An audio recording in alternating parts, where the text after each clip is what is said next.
Hello everyone. क्या आप या आपके किसी अपने को फैलोपियन ट्यूब ब्लॉकेज की वजह से फर्टिलिटी इश्यूज यानी कि बांझपन का सामना करना पड़ रहा है?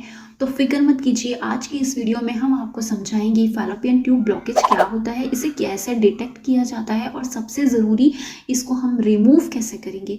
तो पूरा वीडियो एंड तक ज़रूर देखिए, कुछ एक्सपर्ट टिप्स भी आपके साथ शेयर करेंगे जो आपके लिए काफ़ी यूज़फुल होगी। So let's get started.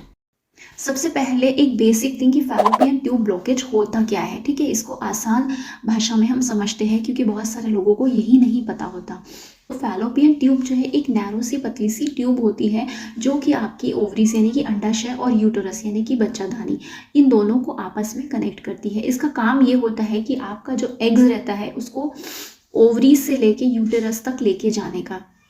अगर ट्यूब ब्लॉक होंगी तो एग, आपका अंडा और आपके हस्बैंड की वीर्या, ये दोनों का मिलना मुश्किल हो जाएगा और प्रेगनेंसी के चांसेस काफ़ी कम हो जाएंगे। समझने में बिल्कुल सिंपल है, जैसे रोड पे ट्रैफिक जाम हो जाए तो गाड़ी अपने मंजिल तक नहीं पहुंच सकती, वैसे ही इस ट्यूब का काम होता है। अब ब्लॉकेज तो आपके समझ में आ गया होगा। अब इसका रीजंस क्या होते हैं, किस वजह से आपका फैलोपियन ट्यूब ब्लॉक हो जाता है। देखिए, कभी कभी इसमें पानी भी हो जाता है, कभी कभी ये आपस में चिपक भी जाता है। ठीक है, इसके बहुत सारे रीज़न हो सकते हैं। सबसे पहले बात इन्फेक्शन। आपके पीआईडी में मतलब पेल्विक इन्फ्लेमेटरी डिजीज़, आपके यूटरस में, ओवरीज में या कहीं पर भी कोई इन्फेक्शन हो जाएगा, तभी जो है आपको फैलोपियन ट्यूब का ब्लॉकेज हो सकता है। दूसरा जो है इंडोमेट्रियोसिस होता है। ये एक प्रॉब्लम होती है जिसमें आपकी यूटेरस की जो टिश्यू है ये गलत जगह ग्रो करने लगते हैं। इसके अलावा अगर आपके पास में कोई सर्जरीज हुई है या आपको कोई इंजरी हुई है अंदर, इसके वजह से मतलब आपको बाहर से कोई इंजरी हुई है, उसका आपका असर जो है अंदर के ऑर्गन्स में पड़ा है, तभी भी आपको ये प्रॉब्लम हो सकती है। और अगर आपके पीरियड्स के टाइम पे अगर आपको बहुत ज़्यादा पेन हो रहा है या फिर सीवियर इन्फेक्शंस आपको होते ही जा रहा है, तो ये भी एक रीज़न हो सकता है। तो इसको आप बिल्कुल भी नज़रअंदाज मत कीजिए। अब थर्ड पॉइंट ये है कि इसको हमें पता कैसे करना है, हमको समझ में कैसे आएगा। जनरली ऐसा होता है कि इसके सिम्टम्स कभी कभी मिलते हैं, कभी कभी हमको पता ही नहीं चलते। ठीक है, और ज़्यादातर आपको तभी पता चलता है जब आप इनफर्टिलिटी के इश्यूज फेस कर रहे होते हो, यानी कि जब आपको बेबी नहीं हो रहा है, तब आपको डॉक्टर्स कुछ टेस्ट और सोनोग्राफी और एचएससी करके टेस्ट आती है वो देते हैं। इससे ही आपको पता चलता है कि आपको ये प्रॉब्लम हुई है। ठीक है, इसका जो टेस्ट होता है डिटेक्ट करने का, उसको एचएसटी बोलता है। आपको ये थोड़ा सा सुनने में कॉम्प्लिकेशन वाला लग रहा होगा, लेकिन ये बिल्कुल सिंपल होता है। एक डाई यूज़ करके एक्सरे के थ्रू चेक किया जाता है, यानी कि डाई आपके अंदर जाता है और जो डाई है वो वापस आ जाता है। वो डाई जो है हर जगह फैलता है या नहीं फैलता है, ये एक्सरे की वजह से हमको पता चलता है कि ट्यूब्स आपकी ब्लॉक हुई है या नहीं। अगर आपकी ट्यूब ब्लॉक भी है तो आपको इसका बहुत ज़्यादा टेंशन लेने की ज़रूरत नहीं है, इसका ट्रीटमेंट पॉसिबल है।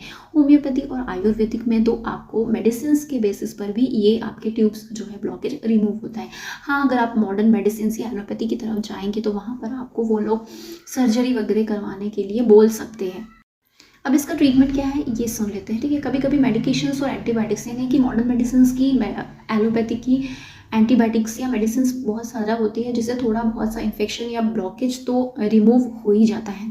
इसके अलावा अगर हम होम्योपैथी और आयुर्वेदिक की बात करें तो इसमें भी बहुत सारी चीज़ें होती हैं जिसकी वजह से आपका जो ब्लॉकेज है वो रिमूव हो सकते हैं।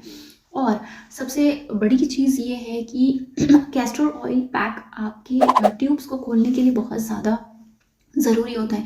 कैस्टर ऑयल पैक जो आता है वो आप इस तरह से यूज़ कर सकते हैं कि आपको उस पर, वहाँ पर कैस्टर ऑयल आपके पेल्विक रीजन में, नीचे निचले हिस्से पेट के वहाँ पर आपको रोज़ अप्लाई करके रखना पड़ेगा।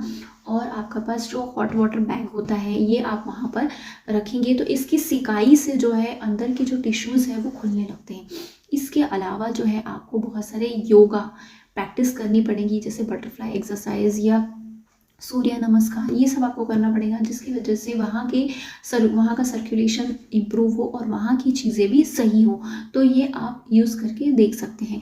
बाकी अगर आप मॉडर्न मेडिसिन की तरफ जाएंगे तो वो आपको आईवीएफ या लैप्रोस्कोपिक सर्जरी सेलेक्ट आपको सजेस्ट करेंगे, लेकिन मेरे ख्याल से तो आप ये सब चीज़ें कीजिए तो आपको इसका बहुत अच्छा बेनिफिट मिलेगा। कोई सर्जरी और कोई आईवीएफ की ज़रूरत भी नहीं पड़ेगी। आगे मैं आपको डिटेल में इसके बारे में वीडियो बना के दूंगी कि कौन से और अच्छे योगा इसके अंदर आप कर सकते हो और कैस्टर ऑयल पैक किस तरह से यूज़ करना है। अगर आपको ये जानने के लिए उत्सुकता है तो आप मुझे कमेंट सेक्शन में प्लीज़ बताइए, मैं आपको उसका वीडियो में बता देंगे। लाइक शेयर सब्सक्राइब ज़रूर करें।